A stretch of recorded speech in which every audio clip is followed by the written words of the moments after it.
Avengers Endgame. Let's get into this. Now, I liked Infinity War. You know that. You know I really liked it. But I had problems with Endgame. What was my problem with it? I think at the same time, Infinity War is trying too hard to please you. Endgame is trying too much to go against your expectations, and in a way that disappointed me because some things I expected, and those were constantly combated with other things I didn't expect, but I didn't necessarily want to happen. I think your review of Endgame depends on what you personally thought of it. I thought it was a decent movie, but I think it could have been paced well, better, and it could have had more deliberate sense of excitement. I think it purposely splits the film into three acts to make it more easy to watch, more satisfying, but I just didn't get that. I really wish the film had been either longer or had been more darker because this tries to compromise and it just doesn't work. Disney runs Marvel Studios, so they have to make the film family oriented. If you think about the last 5 minutes of Infinity War, what happens? Half of the universe dies. And that was dark. Sadly, that was the darkest I think a Marvel movie's really ever gotten. Not Thor the Dark World, literally, that movie was shit and dark as hell. I couldn't see shit. But this film, Infinity War, just showed that, oh, this is the darkest cinematic moment. And I think there's maybe one or two scenes in Endgame where they just show the world, no one's there. They show City Field empty. They show a memorial. They show trash on the streets. But that is hardly ambitious or really like built into the characters. If you think about how you get into a story, you have to really sit in their minds and their emotions, and you have to sit in the setting. This film like skims through all of it. It's just a point A to B to C to D. They just keep going to all these various points and saying, I mean, right from the beginning, before the film even starts, the credits roll, you know that they're gonna go back in time and they're gonna save the day. So you know from the first 20 minutes this isn't a dark movie. You know there's gonna be time travel, that all the characters already have a pre-made sense of where they're going. It just feels fake, as opposed to Infinity War, which felt more spontaneous and as if characters were meeting for the first time. It was all so exciting. I mean, Doctor Strange met Tony Stark, and that was a cool dynamic. I liked the unexpectedness of it. I think Endgame is way too. It expects you to just know these characters are all coming together. They're all going to fight in the end. They're going to defeat the bad guy. You may lose a couple of heroes. Just watch the 3 hour movie and you'll be satisfied. But sadly, I felt like I was having that told to me since before the film started, and that's why I didn't like it. It's come to my attention that this is more of a rant, but the MCU has some great entries, and original works like the first Avenger and Iron Man are ages ago. I was disappointed with this. Infinity War was a blast. It hit all the right notes, and it had chemistry between characters we've never seen interact before, and it was marketed as being the biggest movie of all time up until Endgame. It had problems. The dialogue was cheesy and simplistic, exactly like Endgame, but I excused it in this film because of the massive stories being told and executed. It flowed very well, immediately, beginning with Thanos' assault on the Asgardians and the murder of Loki. It was also very much Thanos' story, so the humorous bits with Avengers interacting and fighting aliens in New York City, and later the Wakandan battlefield felt earned. Endgame starts strong too. We see Hawkeye's family die, a moment we knew would come for years. There was a really cool sequence. The Avengers are talking to holograms of the Wakandan soldiers, War Machine and Captain Marvel, about how to maintain order. But that is not the movie we got. No. We got the rushed and cut around for fan service sloppy ending that only delivers the parts you would need to see to understand the movie's logic. And it's even more frustrating that cool scenes are left out. Cap returning the stones, the wrath of Hawkeye. How did Hulk transition to Professor Hulk? 6 months in the Gamma Lab. They say that, but the film is supposed to focus on the core six Avengers. I feel like we would have gotten a real demonstration of the team's chemistry since the original Avengers from 2012 and parts of Age of Ultron, but this film doesn't do that. It splits them across a narrative like Infinity War did. That's not as fun. A movie that today seems campy and almost dated with the detailed costumes and practical effects showed the Avengers working together and did a fantastic job. Now in 2019, you have to wait until 2 hours and 40 or whatever minutes in until you just see the money shot of everyone fighting. You know, some of these are godlike beings, some of them are just regular suits and armor, but it feels so artificial and fake, I couldn't take it seriously. This movie should have just been 2 hours longer, or they should have made another film. Instead, it gets condensing into a problem that gets solved in a frustrating way. I didn't like how fast Tony Stark changes his mind about time travel. Also, Captain Marvel's appearance feels so rushed. I think they should have switched Captain Marvel and the Ant-Man release dates, Ant-Man and the Wasp, to get to know the character more and also build hype. Think about it. If Captain Marvel had had a whole year of waiting, it wouldn't have felt like, oh shit, here's this girl who just had a movie less than a month ago.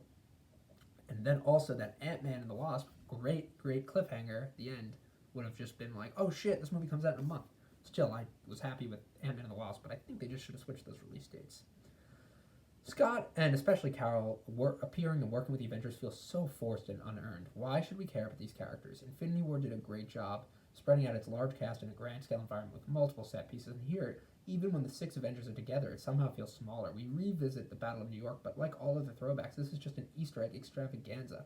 It's behind the scenes look at some scenes from the 2012 film, and aside from making jokes about S.H.I.E.L.D. agents from the Winter Soldier being corrupt and Captain America's ass, there's a lack of action. It just feels like it shoots for light capery humor, really does nothing to advance the plot. All we get to see of the Incredible Hulk throwing down is a flashback to 2012, and even that is played for laughs. Bruce smacks his face in embarrassment. I felt embarrassed for how lame this character's arc is, just for him to snap his finger again.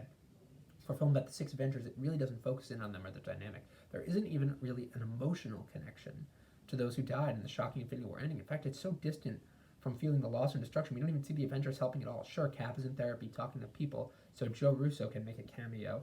Another need to put just gay love in. I mean, I'm just saying it. I feel like they force this the gay characters, and it just it's in a way it's just weird. I just wish they had done a better job and not just made the director's cameo like a gay man. It's so weird, and I just find it slightly offensive because why can't you just actually make him a big character? Why does he have to be like a small throwaway role? It's so weird to me that they make the director of a cameo as a gay guy. Like, what the fuck? In Avengers Endgame? Anyway, the Avengers, in their 5-year gap of depressing nothingness, don't have anything to help the world that we're shown. Man of Steel does a better job at showing the destruction caused by these threats. And even the first Avengers handled not only the team's dynamic better, but their strategies and plans for combating. And while they're having given up, there's just brooding. Cap stares into a mirror, Hawkeye says cute, Thanos says retirement plan. We don't really see or have emotional monologue, something Marvel never does. They just show how upset and broken these heroes are. We don't get any good jokes. We just see Fat Thor playing Fortnite. It would have made Jeremy Renner's character that much better, and not just a cardboard cutout if we got to see him after his family died, not just killing Yakuza and cartel members, while expositionally explaining how he's avenging his wife and kids. It is Bones. It's just a really average movie with a lot of big characters and names attached. There are no meaningful scenes. It's Bones without the meat. No powerful monologues. I love you 3000 is what Tony tells his daughter in her 10 minutes in the film, and it is cute, but that is it. Keep in mind, Tony has a daughter to push the story forward, and sacrificing himself is supposed to make the ending more emotional. I realized all this stuff while sitting through the whole 3 hours, and it just takes you out of it. This whole film is really just a chore if you think about it. People sit around and mope until the excited Paul Rudd shows up with his portal, and RTJ changes his mind so fast, you shouldn't be surprised he's going to die by the end of the film. When I say it's a chore, I really mean you can feel the pace. Once the 2-hour battle mark hits and the final colorless CGI battle begins, I really checked out. From that moment on, the film delivered solely beat-by-beat moments. Every line feels prepared, with each hero getting their line in between dueling Thanos. Let's kill him properly this time. That's Thor. This really wasn't exciting because of the way the time travel element works. It's like you know there isn't much to lose except an Avenger or two dying. And yeah, that happens. Black Widow kills herself. And couldn't we get more surprising deaths or appearances? There was an incredible lack of surprises. If you see the Avengers movies, it's pretty obvious 30 minutes in this isn't trying to be something different. It's just a 1-hour extension of Age of Ultron. Lots of heroes gathering in a cabin exchanging brief lines about they don't want to do in their missions, what they're unsure of. Thor to Hawkeye is a perfect example. You don't understand. You're a very earthly being, and we're talking about space magic. So the human side just feels very crowbar to give our characters a reason to come back together. And Iron Man as a kid, the whole assembling the time heist and Tony changing his mind due to the fucking rat pushing a button on the van is plot progression at its worst. You accidentally survived. It's a 1,000,000,000 cosmic fluke. And that's just all they say to solve Tony Stark's time travel problem. It's the same issue with Far From Home and continuity, but that's not important for this review. I just felt the emotion is cheapened by having to take care of Iron Man's daughter. So yeah, the whole I love you 3000 being the most sad part of the film did absolutely nothing for me. Happy he's going to buy his daughter all the cheeseburgers in the world. You get that, Iron Man 1 fans. Another moment I wish was more equally, I was disappointed by it, was the return of the characters. all off screen, by the way. I just felt so disappointed, and I didn't think this equaled up to Infinity War at all.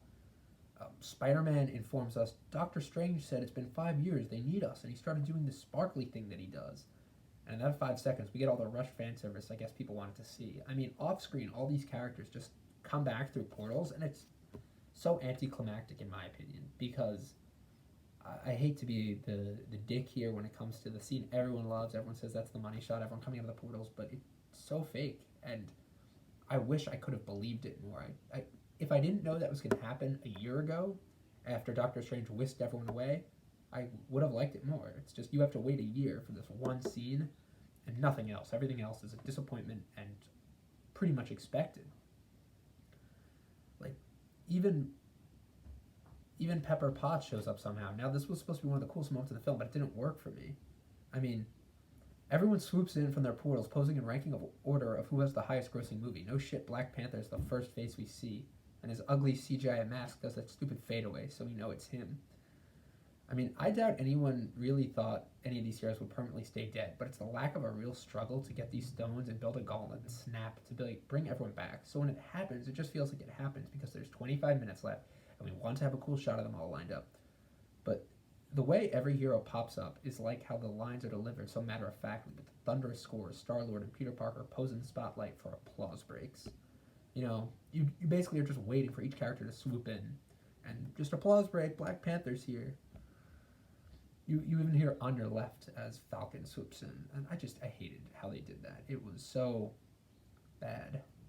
Up until this film, I really thought Marvel was going to do it. I thought they were going to have an epic franchise that would blow other series out of the water, but this is really just an average story at its core, with an extra hour and probably even more humor than Infinity War. This is the bubble bursting. Usually humor doesn't bother me in low-stakes movies like Ant-Man and the Wasp, but it takes away from the action. The closest we get to character redemption was Thor's conversation with his mother, but even that felt cheapened by Rocket Raccoon's comic presence. I would have loved to see a movie where Iron Man flat out rejects joining the Avengers, and doesn't until the final battle where all hope is lost. Instead, Captain Marvel rescues him from space at the beginning.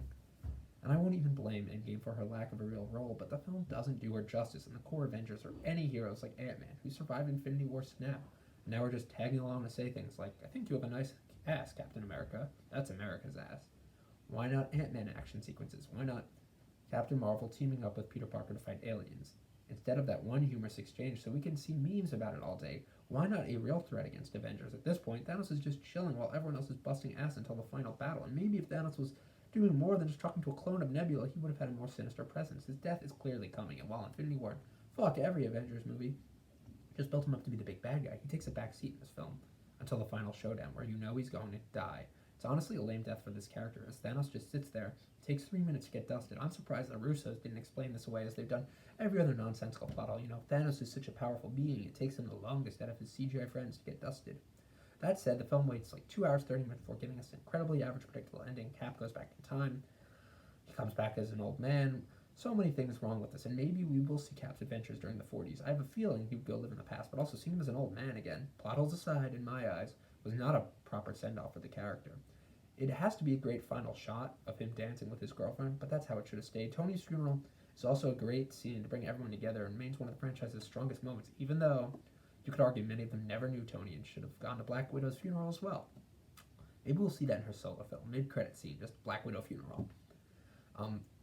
Then you just have, you know, the biggest movie of 2019. It's incredibly average, predictable, and it takes away from all the stakes that were crucial to last year's Infinity War. The film event of the decade. I thought it was going to be Marvel's Holy Grail, a movie that didn't hold back and delivered dark moments.